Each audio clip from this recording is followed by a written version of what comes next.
মানে কুন্ডিতে ছিলাম, কুন্ডিতে দেখাতে পারি না।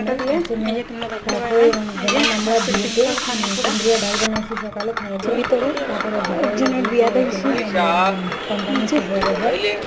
তো অনেক মানে বিয়ার দিন তো আমরা যেতে পারি না, আমরা 12 তারিখ ছিল বিয়া।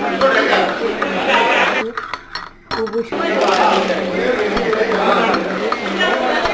সাউথ ইন্ডিয়ান তারপরে দেখা যাচ্ছে পেস্ট করা মশলা পেস্ট করা কাঁচা লঙ্কা দেওয়া বাকি রয়েছে। আর এখানে পেঁয়াজগুলো সবই রেডি করা। এই যে আলু ভাজাটা বসে দিলাম, আর এখানে খাসির মাংসটা হয়ে গেছে। মশলা টশলা কষাটা আমি কিন্তু লঙ্কার গুঁড়া দিই নাই, দেবো। মেয়ে উঠে গেছে, আমি তোমার লাল লাল মাটন ঝোল তোমরা দেখতে পাবে।